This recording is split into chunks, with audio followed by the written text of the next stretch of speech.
Super ബിരിയാണിയാ.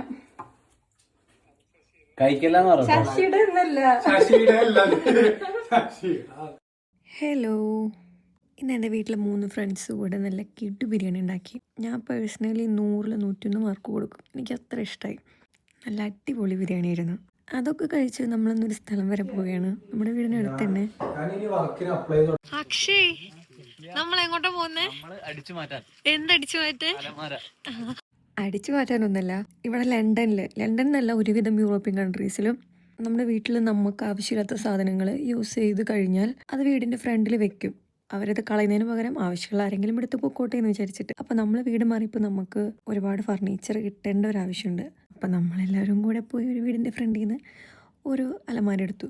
അത് അവർക്ക് വേണ്ടാതെ അവർ മറ്റുള്ളവർ യൂസ് ചെയ്തോട്ടെ എന്ന് വിചാരിച്ച് അവർക്ക് വെച്ചിട്ടുള്ളതാണ്. പട നയിക്കുന്ന പടനായകനെ പോലെ ഒരുത്തൻ വരുന്നത് കണ്ടോ? അങ്ങനെ നമ്മളതൊക്കെ കൊണ്ടുവന്ന് സ്ക്രൂ ഒക്കെ ഫിറ്റാക്കി നമ്മുടെ വീട്ടിൽ വെക്കാൻ പോവുകയാണ്. ഇങ്ങനത്തെ നല്ല ആചാരങ്ങളൊക്കെ നമ്മുടെ നാട്ടിലുണ്ടെങ്കിൽ എന്താ പറയുക, നല്ല സുഖമായിരുന്നു. ഒരുപാട് പൈസ നമുക്ക് ലാഭിക്കുമായിരുന്നു. നമ്മുടെ നാട്ടിൽ അങ്ങനെ മറ്റുള്ളവർക്ക് കൊടുത്തുള്ള ശീലമൊന്നും ഇല്ലല്ലോ. അപ്പോൾ ഇന്ന് അത്രയൊക്കെ ഉള്ളൂ. ബായ്.